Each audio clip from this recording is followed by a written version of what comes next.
Hello and welcome to eChineseLearningPod, your go-to podcast for learning Chinese and exploring Chinese culture.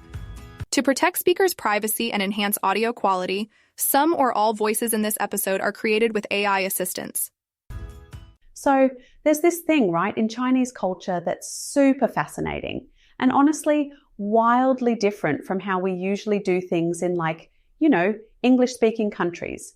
You can't just, nope, not happening, without it coming off as super rude. Yes, absolutely. Politeness is, deeply embedded in Chinese social interactions.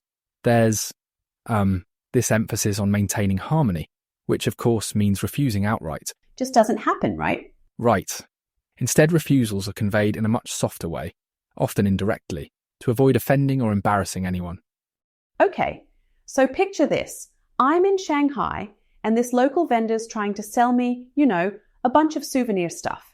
And I, being the absolute rookie I am, go all Aussie blunt and say nah, thanks. Well, the look on his face, he's horrified.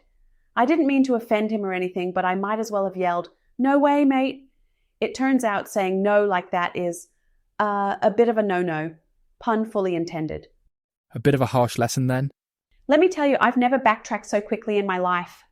But yeah, I learned that in China, you've got to cushion your refusals. It's more like, oh, I'll think about it, or let me consider it. Yes, common expressions include 我考虑一下 which translates to I'll think about it, or 让我再考虑 meaning let me consider it. They're non-direct but allow people to express a refusal elegantly, while still leaving some room for interpretation in case they change their mind. Exactly. And it works, doesn't it? I mean, they're preserving face on both sides. No one's got their feelings hurt and you kind of dodge confrontation altogether. It's part of that larger cultural value of avoiding conflict while also ensuring relationships stay intact. And in many cases, the phrasing is deliberately vague or, open-ended. Yeah, and once you get the hang of it, it's sort of fun. It's this whole dance of language. You can politely say no without actually saying no. Indeed. Though it's not just the words, but, the tone, facial expressions. They play an equally significant role in conveying politeness. Oh, totally. Like you just said, it's not just the words, but the tone and expressions too. I mean, I could say the exact same thing, but if my tone's too sharp, it's game over. Politeness completely out the window. That's precisely it. In Chinese culture especially, tone carries enormous weight. It's not about being overly cheerful or insincere, but finding that perfect balance, a tone that exudes understanding and, a bit of humility. Right, so it's not like I'll think about it in some snappy, sarcastic way? Exactly, it's about coming across as genuine.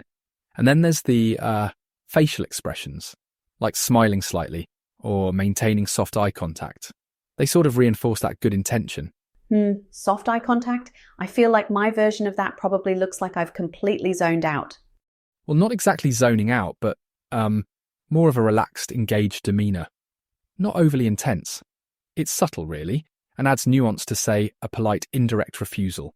Okay, so tone, subtle smiles, soft eyes, sounds like a whole acting class. Did you ever have to use all these tricks in real life? I did actually. There was one time in Beijing, I found myself stuck in this, potentially awkward situation. A colleague invited me to this karaoke night, but it coincided with a work deadline. Tricky, right? Oh, classic dilemma, deadlines versus karaoke. Okay, spill it. What happened? So instead of outright refusing, I mirrored the kind of soft approach the locals use.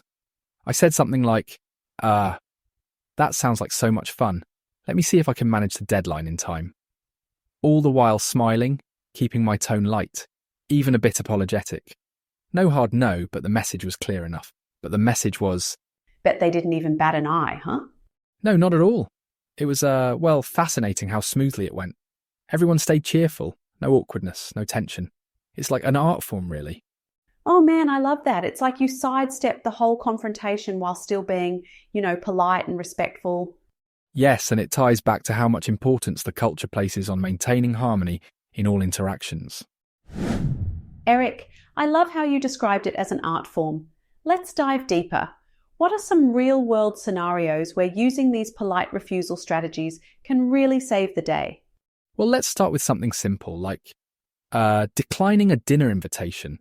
Imagine you've been invited, but for whatever reason, you can't make it. Instead of outright saying, "No, I can't go," you'd use something like, 太不好意思了，我今天真的有点忙。 which means, "I'm so sorry, I'm really a bit busy today." Ah, that's classy. Polite with a sprinkle of regret. Okay, now what about like turning down help? Say someone's offering to give you a hand, but you kind of don't need or want it. Good question. In that case, you might say something like, 谢谢你的好意，我可以自己来。 which translates to, "Thank you for your kindness, but I can handle it myself." It acknowledges their intention, but gently insists you've got it under control. Oh, thanks but no thanks vibes. I love it. Precisely. The key lies in blending gratitude with the refusal, so it feels less like a hard dismissal and more like an appreciation of their intention. Okay, now let's make it spicy. What about rejecting like feedback or advice you didn't ask for?